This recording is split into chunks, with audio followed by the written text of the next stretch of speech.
Hammaga assalomu alaykum. Talabalar tomonidan konsultantlarimizga savollar kelgan. Bugun o'sha savollarga biz javob berishga harakat qilamiz. Xo'p, chap tarafda konsultantimiz Farangiz, o'ng tarafda Azizbek. Boshladikmi? Boshladik. Okay, let's go. Birinchisi, grantlar haqida ko'proq ma'lumot beringlar deyishgan. Qanaqa grantlarni talabalarga tavsiya qilsak bo'ladi?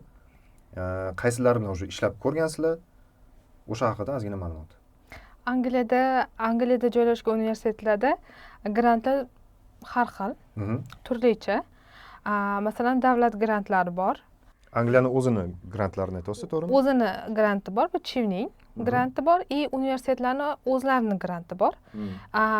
Endi studentlar baholariga qarab, ularning personal statementlari, keyin universitet o'zi grant qancha ajratishiga qarab application topshiriladi. Agar requirementlariga to'g'ri kelsa, universitetda o'zi ham 50%gacha bo'lgan skidkalarni beradi. Davlat grantiga keladigan bo'lsa, Chivning granti bu Angliyani government tomonidan beriladi. Uni aniq deadline'lari bor. O'sha deadline'gacha application topshirib qo'yiladi. Hamma uni etaplari bor. Etap o'tgandan keyin davlatni o'zi, Angliyani o'zi studentni grant bilan ta'minlaydi. Qarang, masalan, universitet o'zi beradigan grant bor deyapsiz. Davlat UK beradigan grant Chivningga. Chivning ko'pchiligimiz bilamiz. Transport xarajati, yashash, o'qish kontrakti, yeb ichishigacha to'lab beradi. Albatta. Plus orada masalan o'zini davlatiga bir marta kelib ketishgan bir yilda. Shunday. O'shanga ham ruxsat beradi. To есть uni ham to'lab beradi. Universitetlar beradigan grant qanaqa? U nimani qoplaydi? Grantlar haqida gap ketganda bitta narsani aytib o'tishim kerak. Ko'pchilikka ma'lumki, ya'ni universitetlar odatda grant berganda international studentlarga full grant to'g'ridan-to'g'ri bermaydi. Juda ham ko'p holatlarda. Bunga aynan bitta sabab yo'q. Ya'ni juda ham ko'p faktorlar bor bu yerda. International studentlarga ko'p grant bermasligining asosiy sababi bu siz ham UK ga butun dunyo bo'ylab juda ham ko'p studentlar topshirishida, ya'ni o'zini hisobidan o'qiydigan studentlar ko'pligini hisobiga davlat ortiqcha grant berishni ham ko'pincha hollarda consider qilib ko'rmaydi. Ya'ni ularga bu scholarship berishdan manfaat kamroq. Ya'ni chunki o'zini hisobidan o'qiydigan talabalar yetarlicha. Tushunarli. Xo'p, boyagi savolingizga yuzlanadigan bo'lsak, universitetlarni o'zi beradigan grantlar odatda qisman bo'ladi. Bu albatta studentni, talabani o'sha GPA, ya'ni o'sha misol uchun magistraturaga topshirmoqchi bo'lsa, bakalavr baholari yoki bakalavriga topshirmoqchi bo'lsa, maktabda o'qigan baholariga qarab, qisman 20% dan 30%, 40%gacha scholarship berishligi mumkin bo'ladi. O'shani ham boya so'ramoqchi edim. Masalan, requirementslarga qarab beradi deyildi-ku. Shunday. GPA masalan bitta punkt, to'g'rimi? Albatta. GPA deganda o'sha o'quvchini attestat baholari. Shunday. Qancha yuqori bo'lsa, uni grant olish imkoniyatlari ham oshib bo'ladi. Xuddi shunaqa. Bu bitta punkt. Xo'p, yana nima bor? Ikkinchisi, ba'zi universitetlarda grantga topshirish, scholarshipga topshirish applicationlari bo'ladi.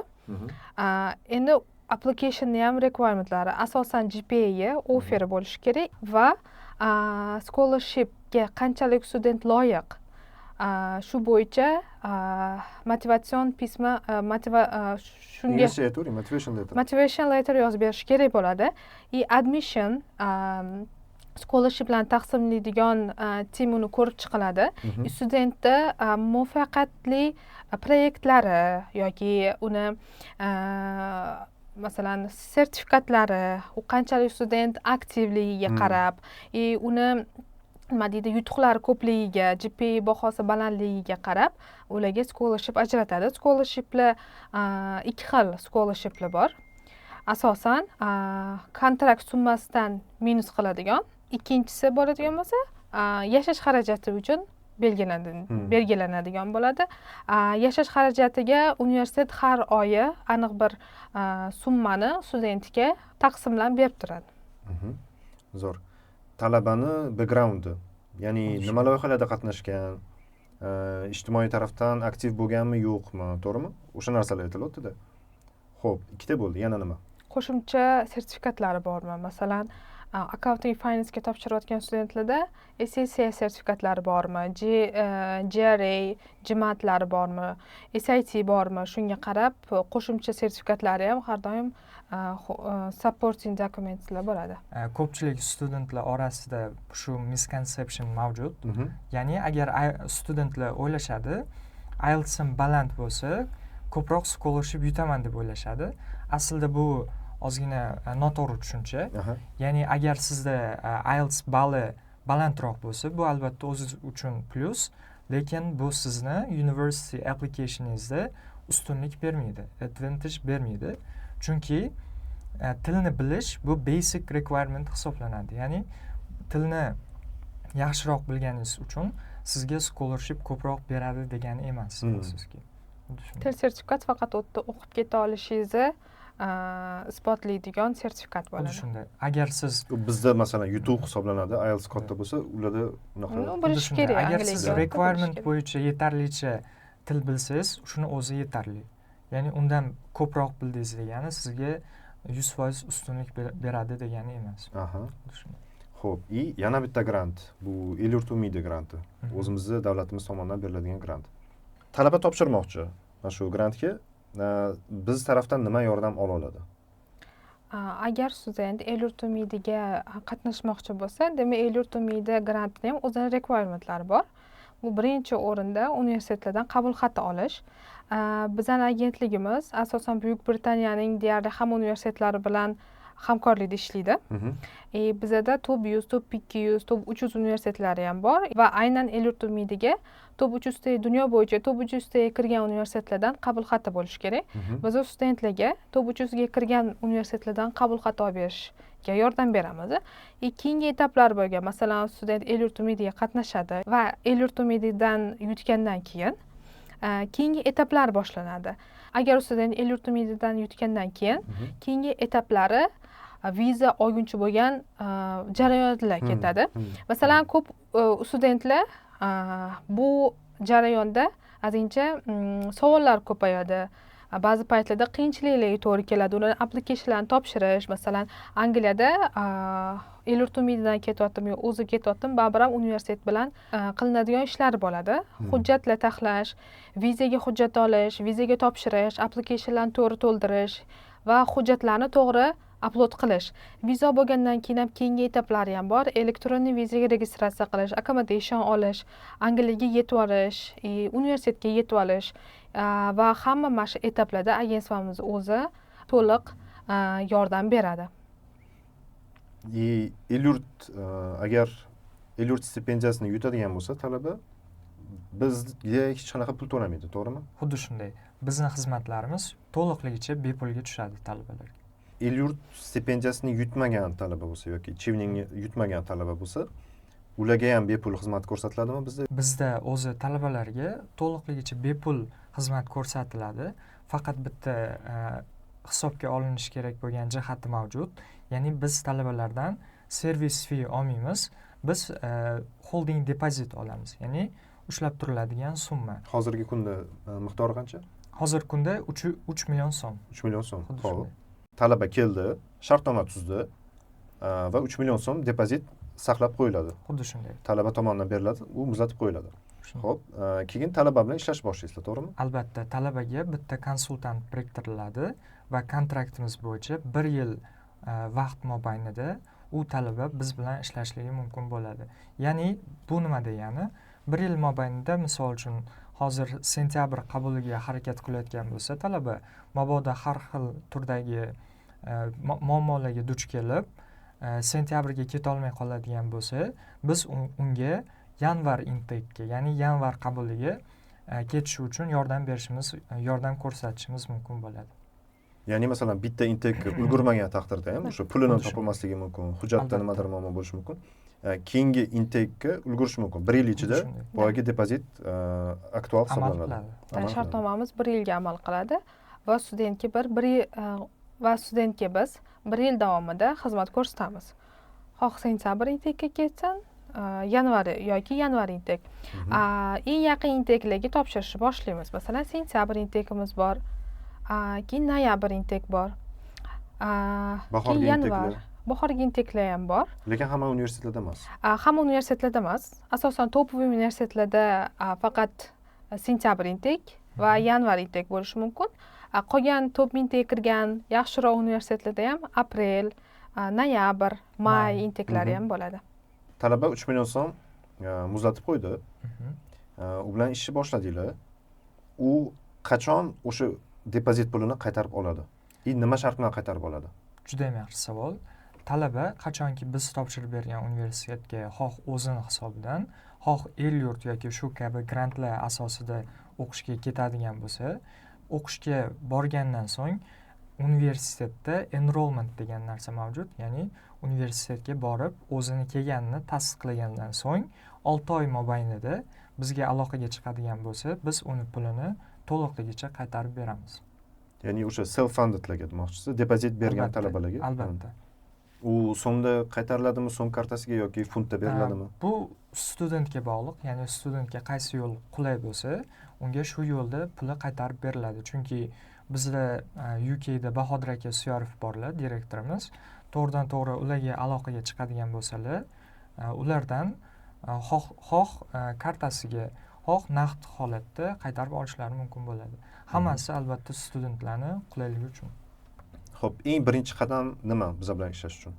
Albatta, birinchi qadam bizga aloqaga chiqishlari kerak bo'ladi. Bepul konsultatsiya olishlari mumkin bo'ladi. Zo'r.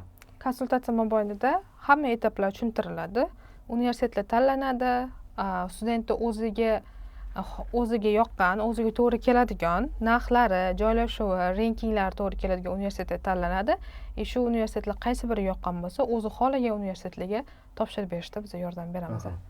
Qarayman shu universitet tanlash bo'yicha hamda ko'pchilik talabalar hali o'zi aniq bilmaydi.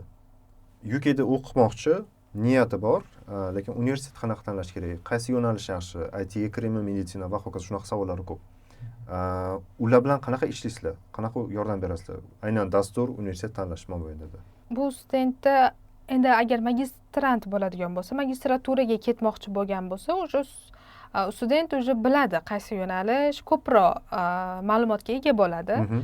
Magistraturasida o'qigan yo'nalishiga mosroq yoki biznes sohasiga mos bakalavrga mosroq qilib magistratura tanlab berasiz. Bakalavrga yaqin keladigan, o'shani davomi bo'lishi mumkin, shu yo'nalishga topshirsa bo'ladi.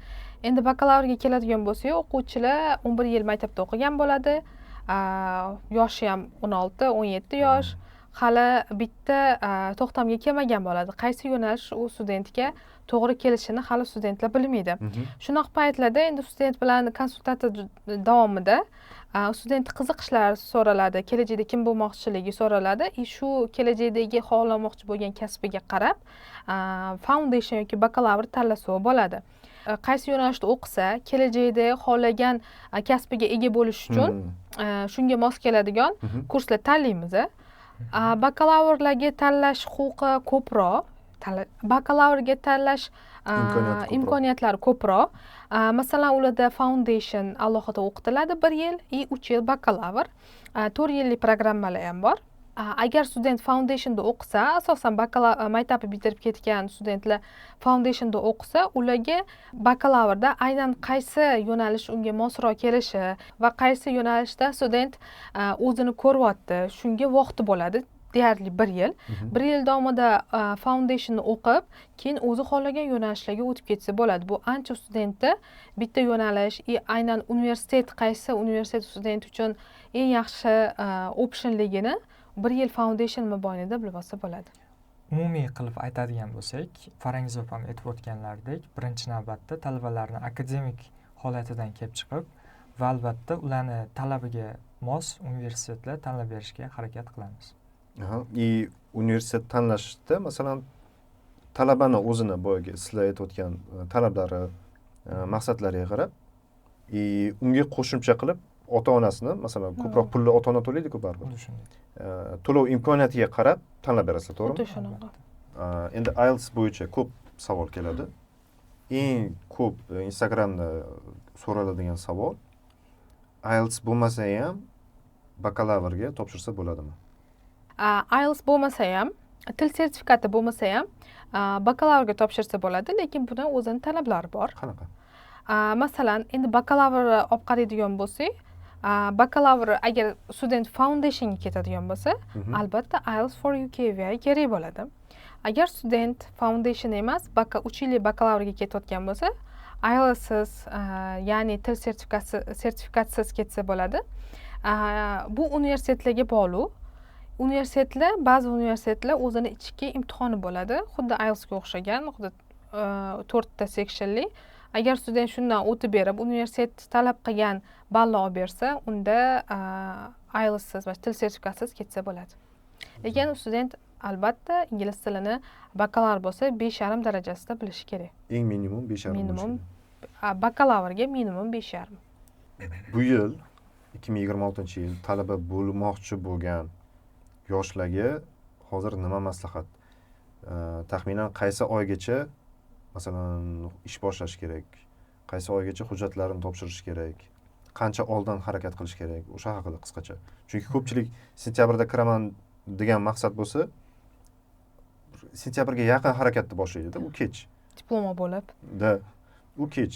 O'shanga nima maslahat berasizlar? Qachondan harakat boshlash kerak? Qaysi oydan? Agar student top 50 taga 100 taga kiradigan universitetlarga topshirmoqchi bo'lsa, masalan 2026-yil sentyabr oyida boshlanadigan intekka ketmoqchi bo'lsa, bu student 2025-yil oktyabr oyidan o'sha applicationlar topshirish boshlanadi. Bu degani deyarli 1 yil oldin applicationlar boshlanadi, application topshirish. Agar student top 100, 150, aytaylik 50, 100 dunyo bo'yicha rankingga kiradigan universitetlarga topshirmoqchi bo'lishsa, men maslahat berardimki, уже bahordan oldin, qish faslida, masalan yanvar, uzog'i yanvarni oxiri, fevralni boshigacha application submit qilib qo'yganlari yaxshi. Bu o'sha top 150 gacha bo'lgan. 100 largacha bo'lgan top 100 universitetlarga demak yanvar oyining oxirigacha ulgurish kerak.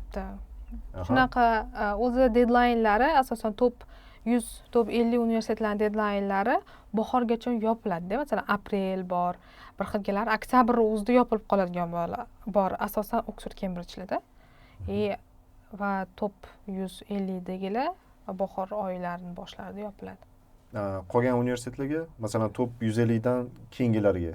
Albatta, qolganlarga bahorni oxirigacha application submit qilinsa, ulgurishning iloji bor, ya'ni amallasa bo'ladi.